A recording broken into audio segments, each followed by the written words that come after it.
You know that moment when you get uninvited from a wedding, but your fiancé still gets to be best man alongside his ex-girlfriend? Yeah, apparently that's what they call budget cuts in Texas suburbia. Spoiler alert, while he was busy playing happy couple with his ex in Napa Valley, I was busy making financial decisions he'd regret for years. I'm Joy Mitchell, 29 years old, marketing specialist in Austin, and the woman who just discovered that being the understanding fiancé was actually my worst career move yet. Friday morning, June 14th, 6:30 a.m. Troy Patterson, my fiancé of 8 months, boyfriend of 2 years, was already dressed, packed, and kissing my forehead like I'm his grandmother. Baby, you're honestly not missing anything. Just boring family stuff. Mostly speeches and photos. Right. Boring family stuff where he'd spend 48 hours standing next to Astrid Winters, his college sweetheart turned just a friend. The same Astrid who somehow became maid of honor for his cousin Simone's destination wedding. And Troy? Best man. Because the universe clearly majored in irony. The text from Simone had arrived 2 weeks earlier. Tuesday afternoon, right after my client presentation. Hey, Joy. So sorry, but we had to trim the guest list for budget reasons. Family only, basically. You understand, right? Family only. Except Troy wasn't technically family yet. But he made the cut. Me? The actual fiancé who'd helped him pick out that Tom Ford tuxedo? Expendable. I'd texted back, of course, no worries at all. Because here's what marketing professionals know. Never show your hand early. You smile, you wait, you strategize, then you strike when they're not looking. Troy had asked if I was okay with him still going. Over tacos at Torchy's, he'd even offered to skip it. But his eyes told a different story. He wanted to go, needed to go. And honestly, I wanted him to go too. Because my gut was screaming that I needed to see what happened when Troy thought I wasn't watching. So Friday morning, I watched him load his car. Garment bag with the tuxedo I'd helped select. Dior Sauvage cologne I'd bought him for Christmas. Weekend bag packed for wine country. He left at 7:20. His Uber pulled away at 7:22. By 7:30, I was alone with my coffee and a decision to make. Troy had this old MacBook.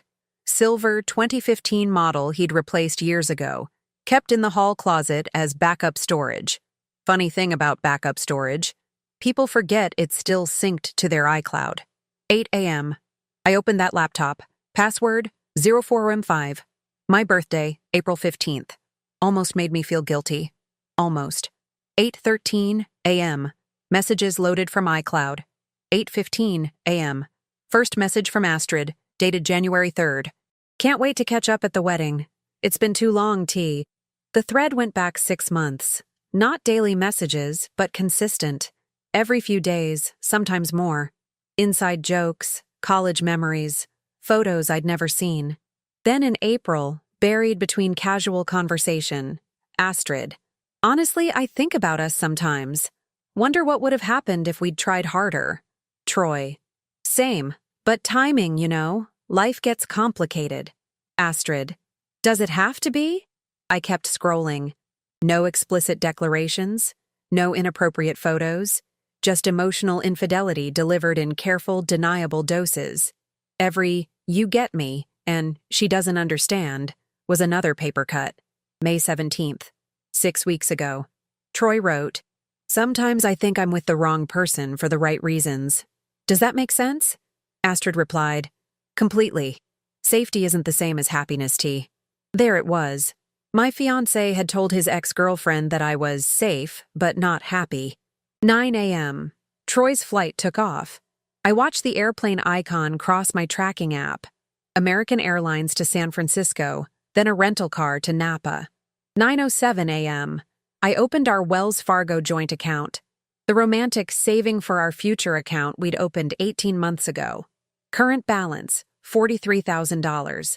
Then I started scrolling transaction history. Something caught my eye. For 8 months straight, Troy had been making matching deposits and transfers. He'd deposit his paycheck contribution into our joint account, then immediately transfer $500 out to a separate savings account. His name only. An account I'd never heard of. Quick math. 8 months times 500 equals $4,000. Money that technically came from our shared finances, just recycled through his personal account. Half of those contributions, $2,000, came from my side of our joint deposits. I pulled up my contribution records. 18 months of deposits. My total, $21,500. Exactly half of everything in that account. 9:45 a.m. I called Wells Fargo, verified my identity, asked about withdrawal policies for joint accounts.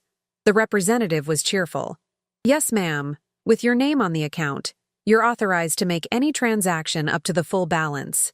"Just confirming," I said sweetly. "Thank you." 10:30 a.m. I drove to the Wells Fargo branch on South Lamar. Wore my blazer and nice jeans. Professional. Calm. The kind of woman who knows exactly what she's doing. The banker, Patricia, smiled when I sat down. "How can I help you?" "I need to transfer funds from my joint account to my individual Chase account." I slid my cards across her desk. $21,500. She processed it without blinking. 11 minutes total. Confirmation number appeared on the screen, then my phone. Balance transferred, $21,500. Zero remaining in joint account, $21,500. Perfectly fair, perfectly legal, perfectly mine. 11:15 a.m. Home Depot. 20 cardboard boxes, packing tape, bubble wrap. $63 total. 1 p.m. I started packing, methodically. My clothes, my books, my kitchen equipment. The throw pillows I'd bought because Troy's decorating aesthetic was frat house minimalism. Plants I'd kept alive for 2 years. Photos of my family. I left everything of his. The apartment could stay exactly how he wanted it. Boring, beige, and entirely his financial problem. 3:45 p.m. Last box loaded in my car. I stood in the living room one final time. 14 months of shared space. Sunday dinners. Movie nights. The place where I'd actually believed we were building something real. I walked to the kitchen table, pulled out a note card, wrote in neat handwriting, "Troy, since the apartment lease is solely in your name, I'm returning it entirely to you. My monthly contribution of $100 ends today. Rent is $1,850 a month. I'm confident you'll manage. Also, I withdrew my half from our joint account. Check the balance when convenient. Enjoy Napa. Joy." Propped it against the salt shaker. Left my key on top. 4 p.m. I drove to the East Side studio I'd viewed 3 months ago. Near Muller Development. Hardwood floors, big windows, tiny balcony overlooking downtown. $750 monthly. The landlord, a retired teacher named Mrs. Caldwell, met me with the lease. "You said you might need it eventually. Glad I held it." I'd paid the deposit 3 months prior. Before the wedding drama. Before finding any messages. Just insurance. Because my instincts had been whispering warnings even then. 6 p.m. Unpacking in my new place. Solo. Free. $21,500 richer. My phone buzzed. "Troy, from Napa. Just got to the hotel. This place is gorgeous. Wish you were here." I typed back, "Have the best time. You deserve it." Because he absolutely did deserve everything coming his way. Saturday, June 15th. While Troy was living his best rom-com life in Napa Valley, I was discovering that freedom tastes a lot like overpriced coffee from Joe's on South Congress. 9 a.m. I woke up in my new studio. Sunlight streaming through windows that were mine, in a space where nobody had secret bank accounts or ex-girlfriends on speed dial. The silence was gorgeous. No Troy humming off-key in the shower. No Troy leaving cabinets open. No Troy existing. I grabbed my phone. Troy's Instagram story from last night showed the rehearsal dinner. Long tables draped in white linen, string lights, vineyard views that screamed, "We spent your annual salary on appetizers." And there, right in the center of frame, Troy in a navy suit, Astrid in a dusty rose dress, laughing at something with their heads tilted toward each other. The caption, "Reunion vibes with the best people." I screenshot it, added it to a folder I'd started on my laptop titled, "Evidence of Poor Life Choices." 10 a.m. My phone rang. Unknown Austin number.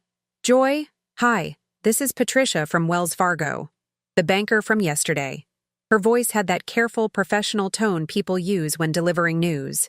I'm calling because there was some unusual activity on your joint account this morning that I thought you should know about. But my coffee stopped halfway to my mouth. Activity? Mr. Patterson attempted to make a withdrawal of $15,000 at 9 a.m. this morning, Texas time. The transaction was declined due to insufficient funds. She paused. He called our customer service line quite upset. They explained that a large withdrawal was made Friday by the other account holder, that's you, which left his requested amount unavailable. I smiled into my coffee. 9 in the morning.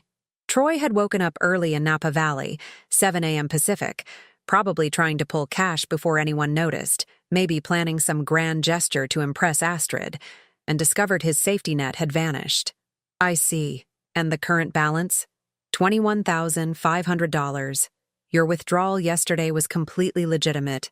I just wanted to make sure you were aware he'd tried to access funds. Thank you, Patricia. I really appreciate you calling. Of course. Enjoy? Between us? Good for you. I hung up and laughed. Actually laughed out loud in my empty studio. Troy had tried to pull 15 grand, probably to look impressive in front of Astrid, maybe pay for some ridiculous romantic gesture, and discovered the well had run dry. 11 a.m., text from Troy.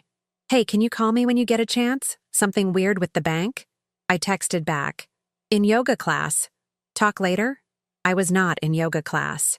I was at Target buying sheets that Troy had never touched, towels he'd never used, and a succulent that would outlive our relationship. 1 p.m. I met my best friend Marnie at Magnolia Cafe for lunch. Marnie's a lawyer, family law specifically, and the only person who'd known something was wrong before I did. You actually did it. She raised her mimosa. You moved out. And withdrew my half of our savings. I clinked my glass against hers. All $21,500 of it. Legally yours. Morally justified. Emotionally satisfying. Marnie grinned. So what's the plan? Just ghost him? Oh no. Ghosting is for people who owe you nothing. Troy owes me an explanation, an apology, and approximately 14 months of wasted time I'll never get back. I pulled out my phone, showed her the screenshots of messages between Troy and Astrid. I'm documenting everything. Timeline, amounts, conversations. Marnie's lawyer brain kicked in. Joint account, both names. You withdrew your exact contribution. That's airtight. Apartments in his name only. You gave written notice of departure. Messages prove emotional affair, but no grounds for him to claim anything. She looked up. Joy, you could destroy him with this. I know. I took a long sip of mimosa. I'm just deciding how public the destruction should be. 3 p.m. Back at my studio, I started building the PowerPoint. Yes, a PowerPoint. Because if you're going to blow up someone's life, you might as well do it with proper citations and slide transitions. Slide 1. Why Joy wasn't at the wedding, a presentation. Slide 2. Timeline of relationship, 2 years, engaged 8 months. Slide 3. Screenshot of Simone's budget cuts text, dated May 28th. Slide 4. Instagram photos of Troy and Astrid from the rehearsal dinner. Slides 5 through 12. Selected screenshots of Troy and Astrid's messages, January through May, with dates and timestamps. Slide 13. Bank statement showing Troy's matching deposit and transfer pattern, depositing to joint account while simultaneously moving money to private savings. Slide 14. Joint account showing my total contributions, $21,500, and withdrawal date, June 14th. Slide 15. Photo of my apartment key and goodbye note. Slide 16. Questions? I saved it. Backed it up to 3 different cloud services. This wasn't revenge. This was documentation. There's a difference. 6 p.m. Troy called. I let it go to voicemail. Joy, hey, so something weird happened with our account and I can't reach you and I'm kind of freaking out because I needed to grab some cash for wedding stuff. And it says there's only $21,000 left, but there should be 43, and the bank is saying you made a withdrawal yesterday, which doesn't make sense because you would have told me, right? Can you just call me back? I'm in the middle of wedding stuff, but this is important. Okay. Love you. Call me.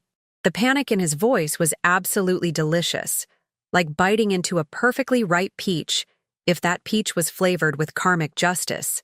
I texted back, "Sorry, phone died, bank stuff is fine, everything's exactly where it should be, enjoy the wedding." 7:30 p.m. Troy's Instagram story showed the wedding ceremony. Outdoor venue, sunset lighting, Astrid and Troy standing on opposite sides of the aisle holding bouquets and looking absolutely picture perfect. His caption, "Honor of my life being part of this day." The comments were full of heart emojis and "you two look amazing" responses. Nobody mentioned me. Why would they? I wasn't there. I'd been budget cut out of existence. I screenshot those too, added them to the presentation. Slide 17, the wedding I wasn't invited to. 9 p.m., group text from Troy's mom, Diane, to what appeared to be the entire Patterson family group chat. 43 people, including me. Diane, "Beautiful ceremony. So proud of Simone and Blake. And doesn't Troy look handsome next to Astrid? They always made such a lovely pair."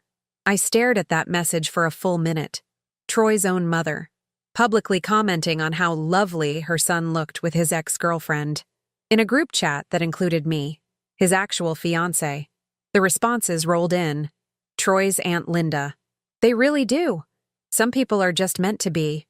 Troy's cousin Marcus, "Troy and Astrid back together? Did I miss something?"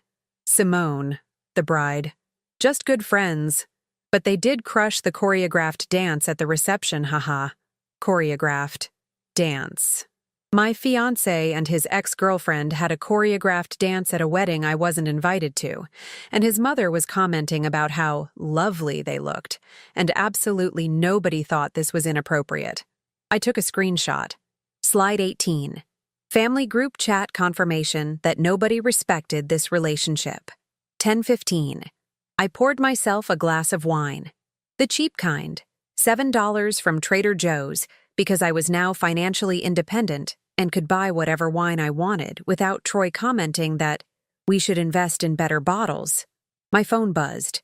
Text from Troy, "Can we please talk about the bank thing? I'm worried something got hacked." Me, "Nothing got hacked. We can talk when you're back. Focus on the wedding." Troy, "But Joy, I needed that money." Me, "Needed it for what?" 3 minutes passed, then, "Never mind, we'll talk Monday." I smiled.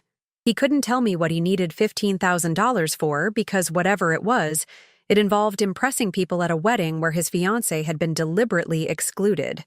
11 p.m., one more Instagram story from Troy. The reception. Dance floor packed. Troy and Astrid in the center, clearly mid-choreographed routine, surrounded by cheering guests. His suit jacket was off, sleeves rolled up.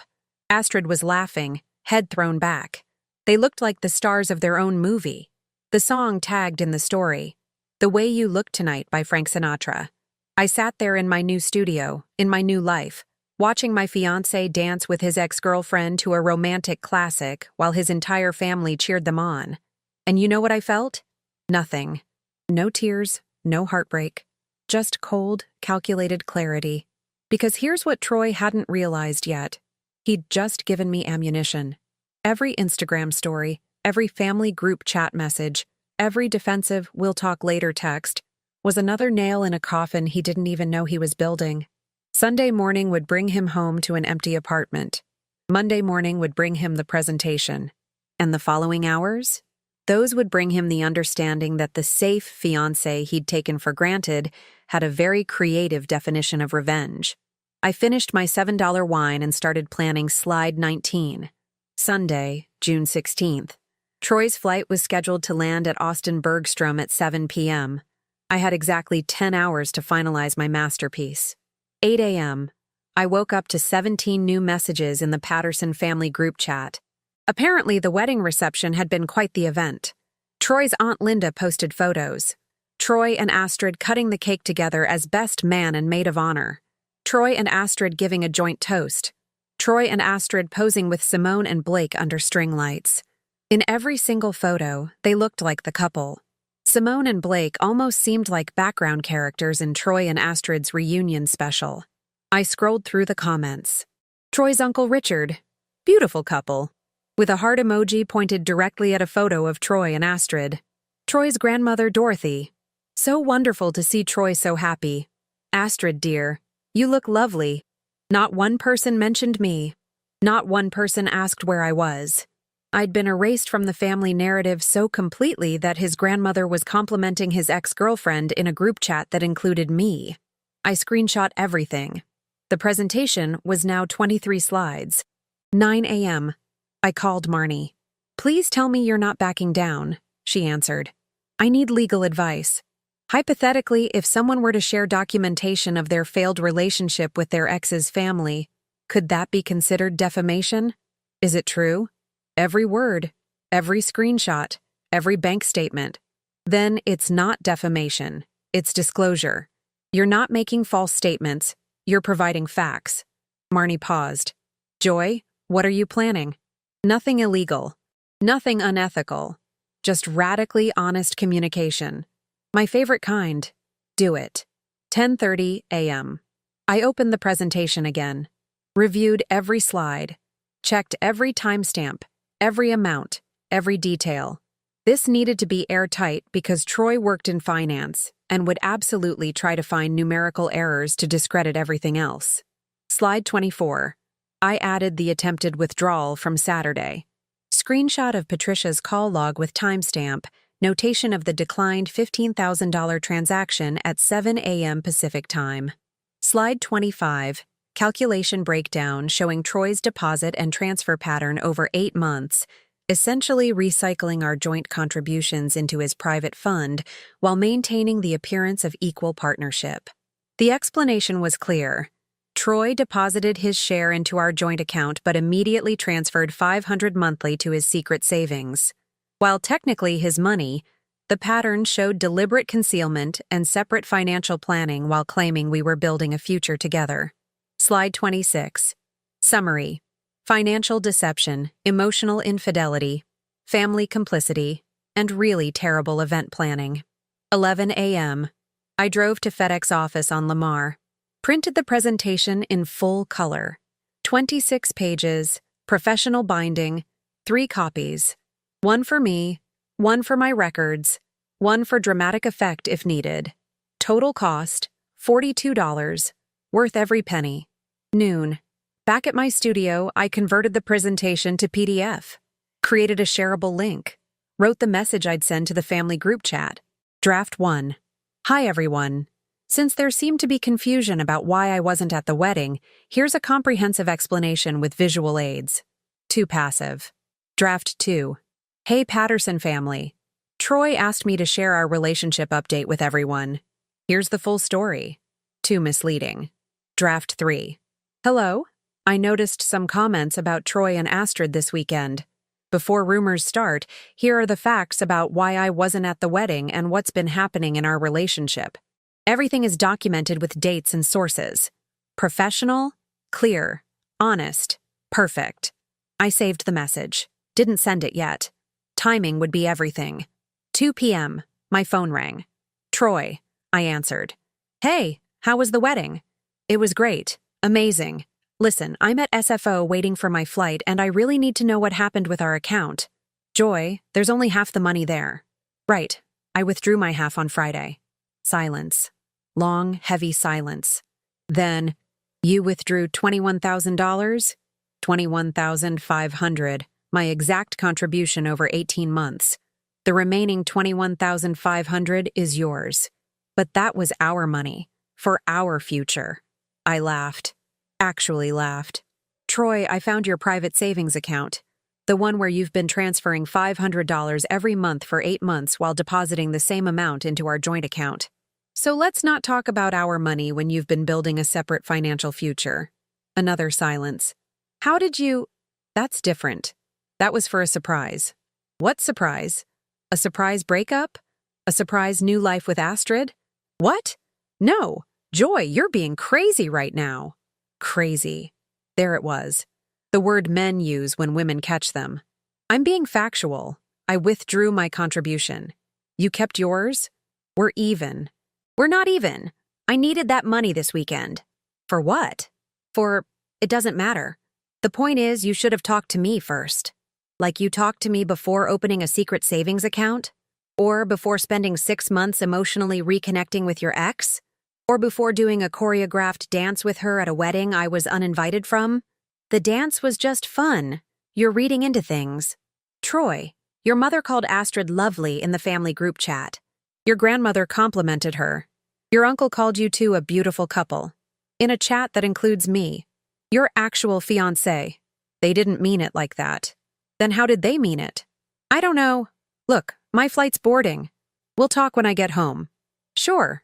See you at the apartment. I hung up before he could correct me.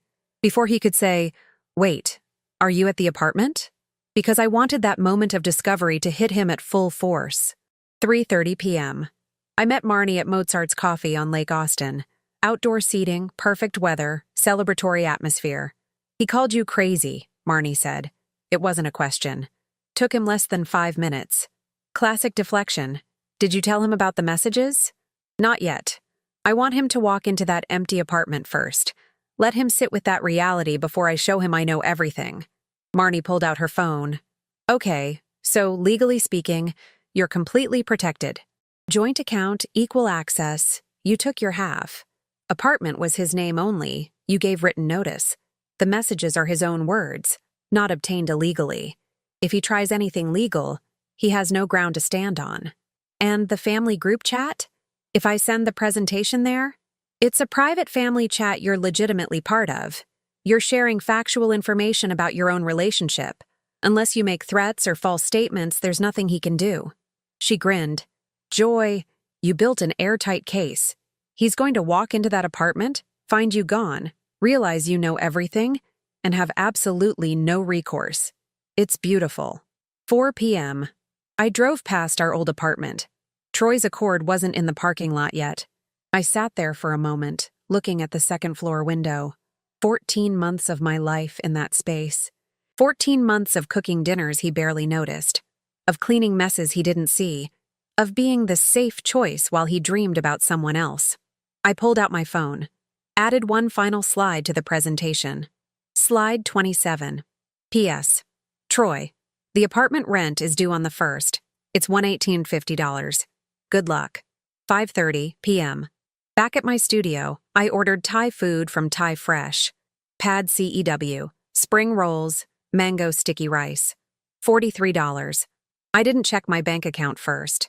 Didn't calculate if I could afford it. Just ordered it. Because that's what freedom tastes like. Pad CEW without guilt.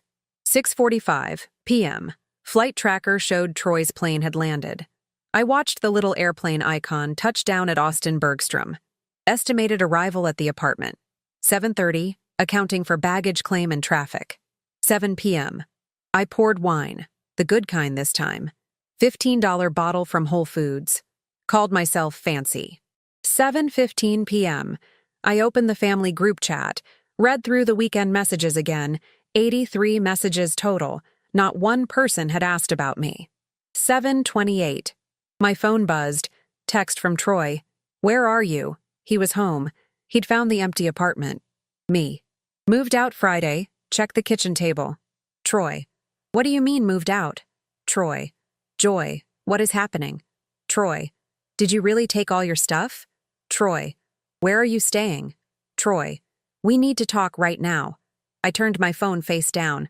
Took a bite of Pad CU. Let him sit in that panic for a while. 8 p.m. 17 missed calls from Troy.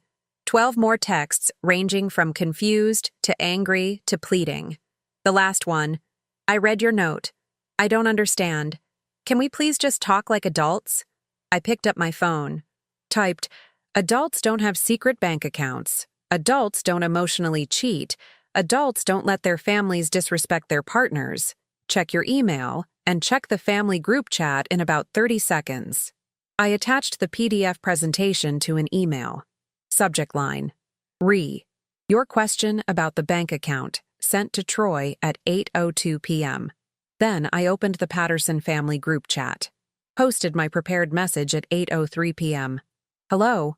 I noticed some comments about Troy and Astrid this weekend. Before rumors start, Here are the facts about why I wasn't at the wedding and what's been happening in our relationship. Everything is documented with dates and sources.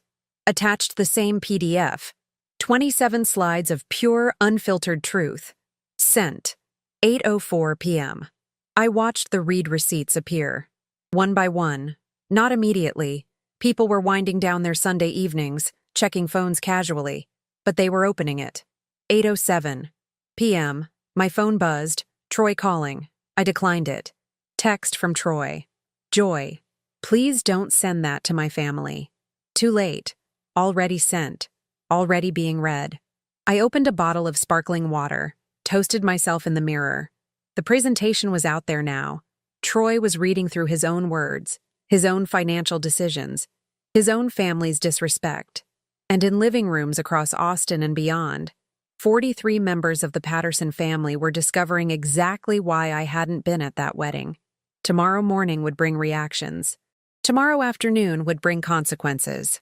But tonight I'd let the truth do its work while I enjoyed my $15 wine and the profound satisfaction of knowing I'd documented everything perfectly. My phone buzzed. Troy calling again. I blocked his number. Another buzz. Text from an unknown number. Probably Troy using someone else's phone. We can fix this. Me. Nothing's broken, Troy. Everything's finally exactly how it should be. I opened Instagram. Posted a photo of my new studio's balcony view with downtown Austin glowing in the background. Caption, new chapter, new view, new everything. Within minutes, comments rolled in from my friends. Heart emojis, you go girl messages, questions about what happened, and one comment from Marnie. Chapter 1 was prologue. Chapter 2 is where the magic happens. I smiled. Tomorrow, the Patterson family would wake up to their comprehensive explanation. Tomorrow, the entire social circle would start connecting dots. But tonight belonged to me and my $15 wine and the profound satisfaction of perfect timing. Revenge isn't a dish best served cold. It's a PowerPoint best served simultaneously to the source and the audience. Monday, June 17th. Judgment Day arrived with sunshine and zero mercy. 7 a.m., I woke up to notifications exploding. The Patterson family group chat had gone nuclear overnight. I opened it cautiously. After I'd sent the presentation at 8 p.m. Sunday, the messages had started slowly, people finishing dinner, putting kids to bed, finally checking their phones. But between 9 p.m. and midnight, all 43 family members had apparently read every single slide.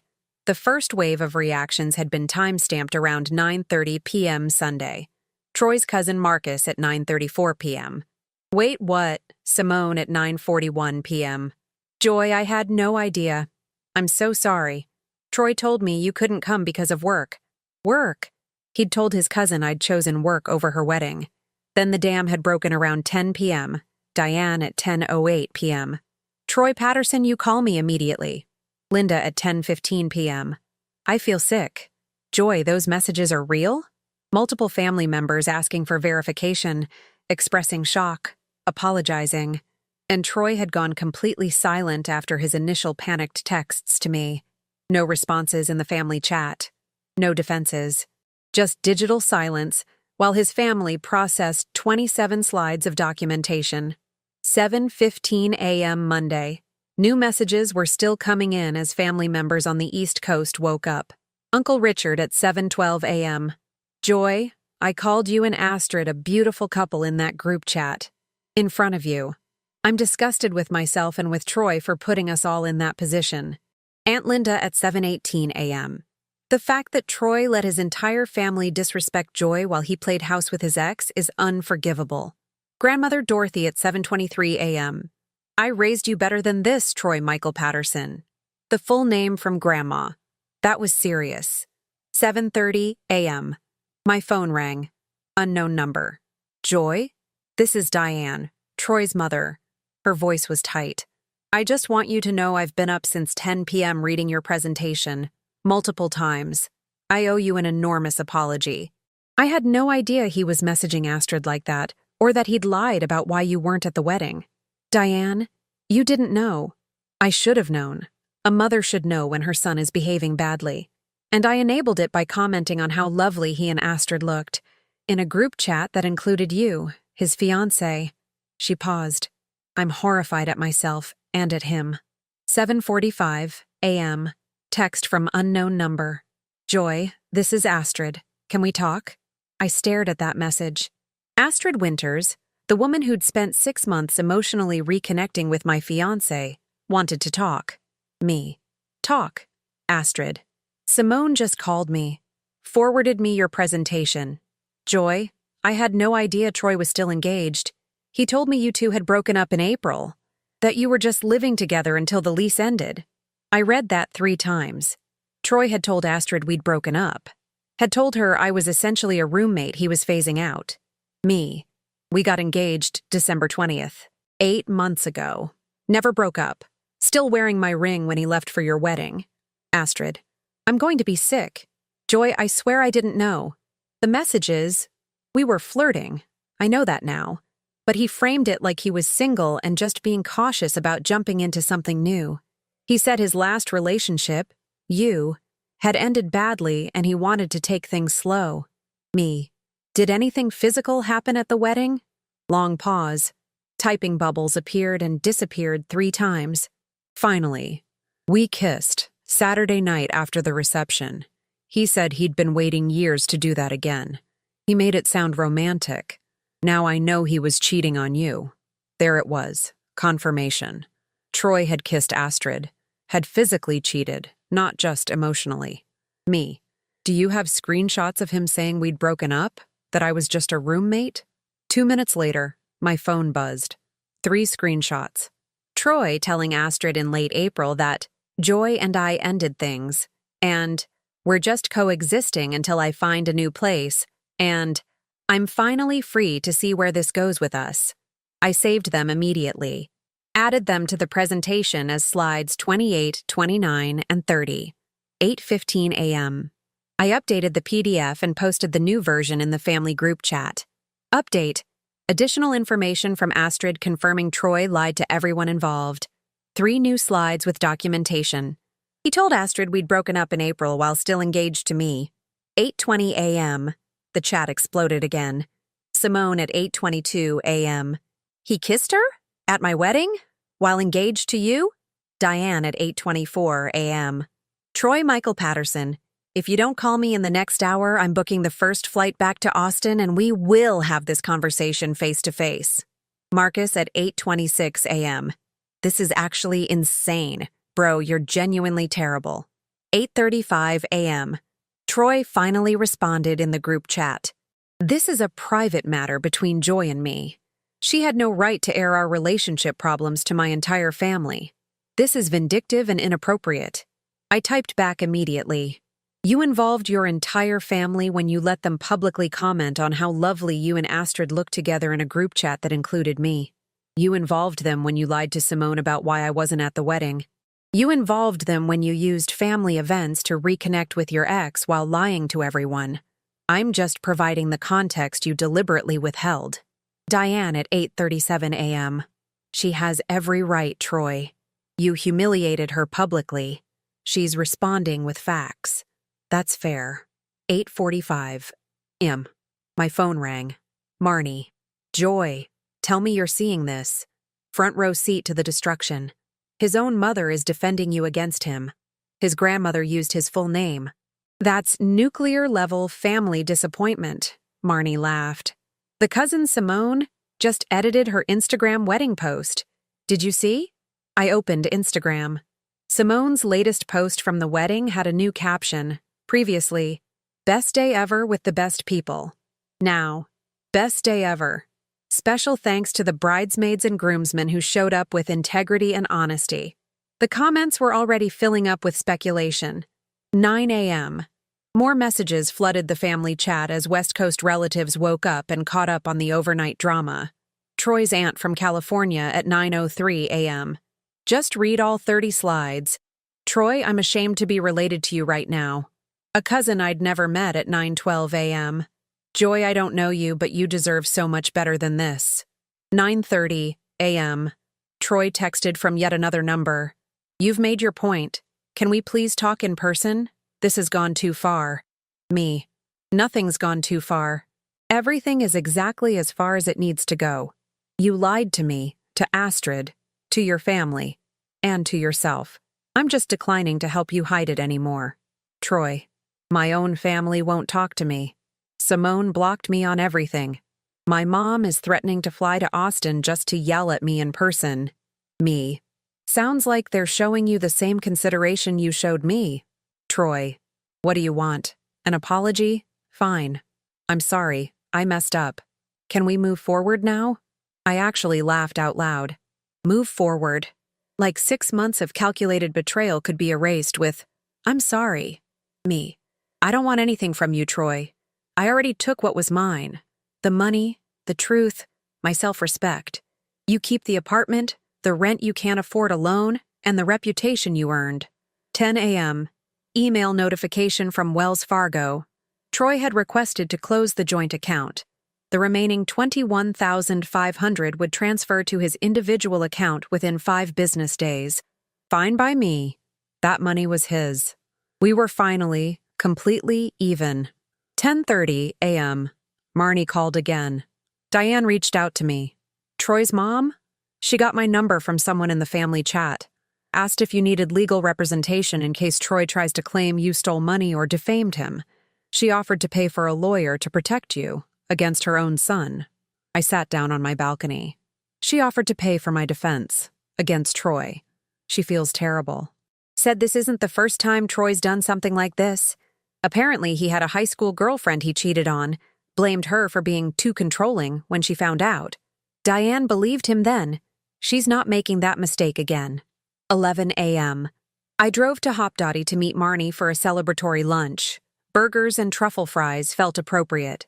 Check Instagram, Marnie said as soon as I sat down. Troy had posted a story. Black screen, white text. Going through a difficult time. Please respect my privacy. The replies were brutal. Friends calling him out. Respect like you respected Joy? And maybe try honesty for once. Noon. Back at my studio, I checked the family group chat one more time. Someone had created a new chat. Same 42 people. Everyone except Troy. First message from Simone. New chat. Clean slate. No liars welcome. Second message from Diane. Joy, you're always welcome at family events. Troy is not until he gets serious help and makes genuine amends. 1 p.m. Astrid posted on Instagram. Photo of herself on a hiking trail. Caption. Learning to trust my instincts again. Also learning that just friends with an ex who's engaged is never just friends. Growth hurts, but ignorance hurts worse. Comments flooded in, including one from Simone. Proud of you for handling this with grace. I commented, same boat, clearer view now. Here's to better questions and honest answers. Astrid replied within minutes. Joy, I'm so sorry I didn't ask the right questions sooner. Thank you for the truth. 2 p.m. My phone buzzed. Troy, from another new number. I lost everything because of you. I stared at that text for a long moment, then typed, No, Troy. You lost everything because of your own choices. I just stopped pretending those choices didn't matter. There's a difference. Blocked, deleted, done. 3 p.m. I looked around my studio, my space, my furniture. My life rebuilt in 72 hours. No Troy, no lies, no performance of being the understanding fiancé while being systematically disrespected. My phone buzzed one last time. Message from Diane. Joy, I know this probably doesn't matter much coming from me, but you handled this with more grace and intelligence than Troy deserved. You're going to do amazing things. Thank you for not letting him get away with it. I smiled, typed back, Thank you for holding him accountable. That matters more than you know. 4 p.m. I posted on Instagram. Photo of my balcony at golden hour with a glass of wine. Caption. Sometimes the best revenge is just refusing to carry someone else's lies anymore. Update? Thriving. The comments came fast. Friends celebrating. People asking what happened. And buried in there, one from Marnie. To documentation, boundaries, and knowing your worth. The Holy Trinity. 5 p.m. I opened my laptop. The blog I'd been planning, receipts and reckonings, needed its first post. I started typing. Title: The Day I Chose Myself, A Guide to Documentation and Departure. The words flowed. Everything I'd learned. Every mistake I wouldn't repeat. Every red flag I'd ignored. Every moment I'd chosen peace over self-respect. And every single step I'd taken to reclaim both. By 6 p.m., I had 1,500 words. By 7 p.m., the post was live. By 8 p.m., it had been shared 47 times. Women I'd never met were commenting. I needed this. This is my story, too. Thank you for the roadmap. Turns out my worst relationship was becoming someone else's survival guide. Troy got Denver, therapy, and consequences he'd spent 31 years avoiding. I got a growing platform, $21,500 in savings, and the profound satisfaction of knowing I'd burned it all down with nothing but truth and perfect documentation. Seemed like a fair trade to me. 3 months later, September 20th, Austin had shifted from unbearable summer heat to that perfect fall weather where you can actually sit outside without melting. I was on my balcony with coffee, watching downtown Wake Up, when my phone buzzed. Marnie, have you seen Troy's LinkedIn? I don't follow Troy anywhere. That's kind of the point of moving on. He updated his profile. New job. New city. I opened LinkedIn despite myself. Troy Patterson's profile showed a recent update. Excited to announce I've accepted a position as Junior Financial Analyst at Denver Metro Solutions. New city, new chapter. Junior Analyst. He'd been a Senior Analyst in Austin. This was a demotion disguised as a fresh start. The comments tried to sound supportive, but I could read between the lines. Troy had torpedoed his Austin life so thoroughly that relocating to Colorado with a step backward was his only option. Denver's lovely this time of year, I told Marnie. Very far from Texas. Perfect distance. His mom commented on the post, said she's proud of him for getting help and making changes. I scrolled down. Diane had written, "Proud of you for doing the work, son. Therapy is hard but necessary. Keep going." So Troy had actually followed through with therapy. Interesting. Growth looked painful on him, but at least it was happening. My life, meanwhile, had become unrecognizable in the best possible way. The studio apartment I'd rushed into that frantic Friday in June turned out to be exactly what I needed. $750 monthly meant I was saving $350 compared to the $1,100 I'd been paying at Troy's place. Over 3 months, that was over $1,000 in savings just from housing alone, plus the $21,500 I'd withdrawn, still sitting in a high-yield savings account, earning interest, untouched, except for a weekend trip to New Orleans I'd taken in August. Work had exploded in the right direction. That campaign I'd been presenting when Simone uninvited me landed the client, resulted in a promotion to senior marketing strategist in July with a 15% raise. Turns out when you're not spending emotional energy managing someone else's ego, you have a lot more bandwidth for actual career advancement. The Patterson family had stayed in touch. Weirdly, Diane texted every few weeks asking how I was doing, sending articles about marketing she thought I'd find interesting, inviting me to coffee. I'd gone twice. We'd sat at Mozart's Coffee talking about everything from work to family dynamics to Troy's childhood patterns that explained so much about his adult dysfunction. I coddled him, she'd said during our second coffee. Made excuses. Let him blame others for his mistakes. I created that problem and then acted shocked when he destroyed something good. I'd told her that Troy was a grown man responsible for his own choices, but I appreciated her accountability. We'd left as something like friends. Strange how losing a fiancé could gain you an almost mother-in-law who actually respected you. Simone and I had grabbed brunch twice. She'd shown me her wedding photos, the professional ones, not the Instagram disasters, and we'd laughed about how obvious Troy and Astrid's chemistry had been in retrospect.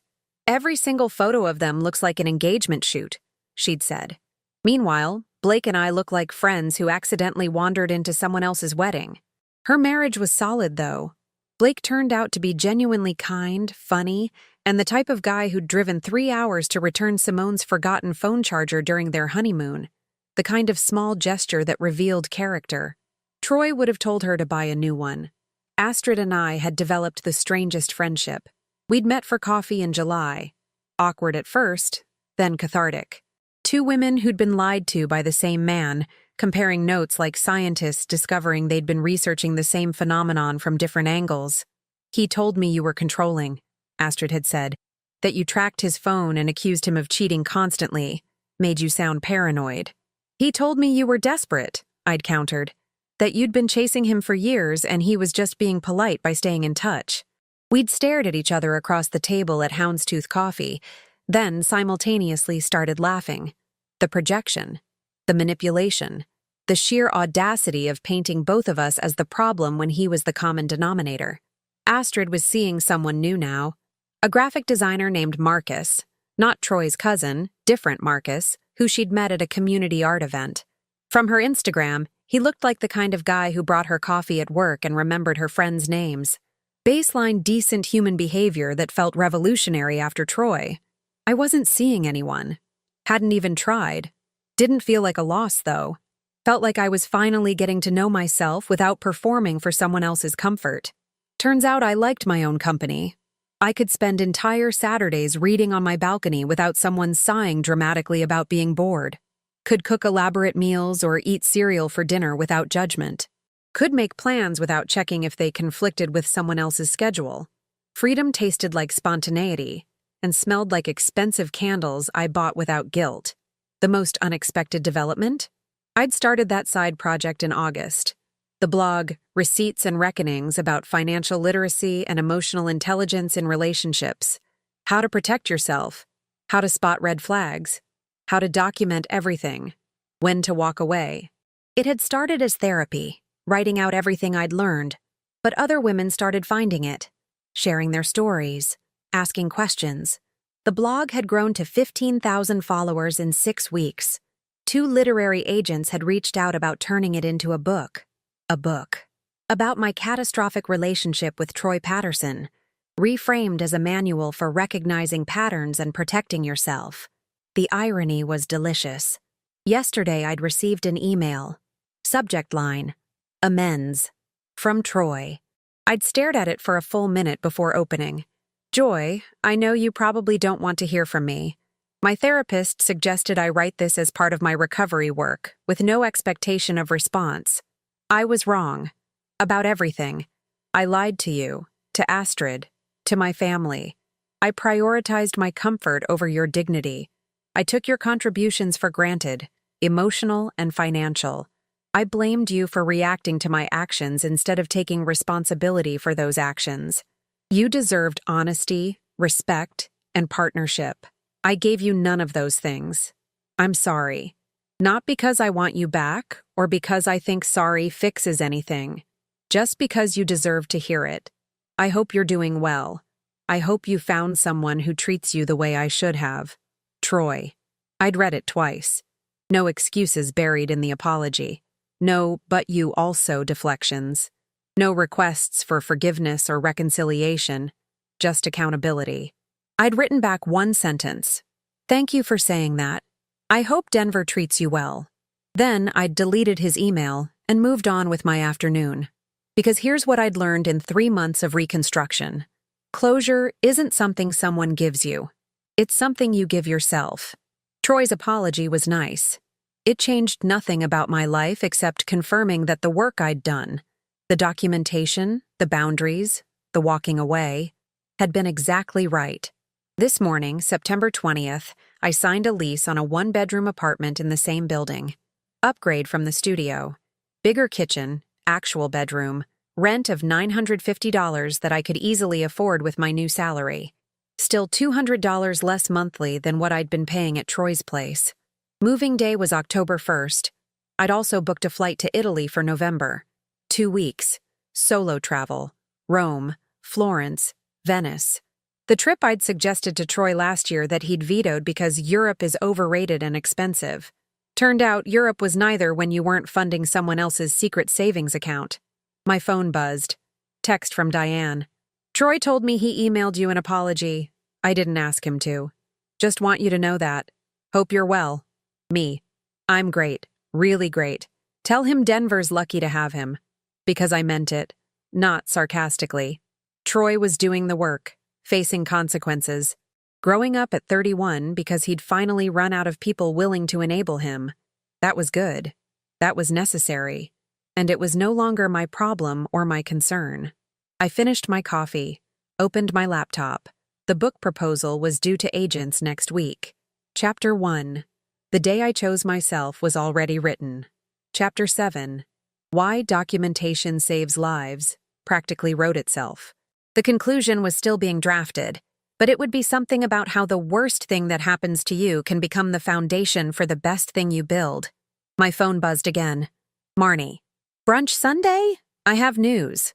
Me. Always. Magnolia Cafe? Marnie. Where else? 11 a.m.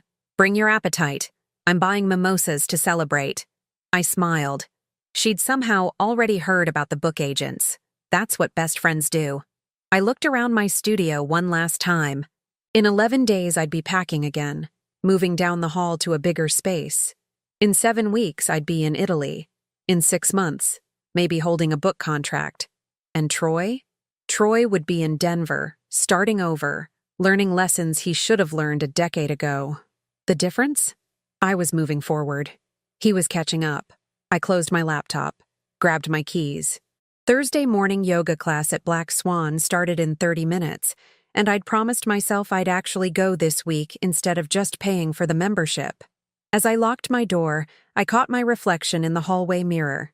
29 years old, single, thriving, free. Funny how the worst breakup of my life had led to the best version of myself.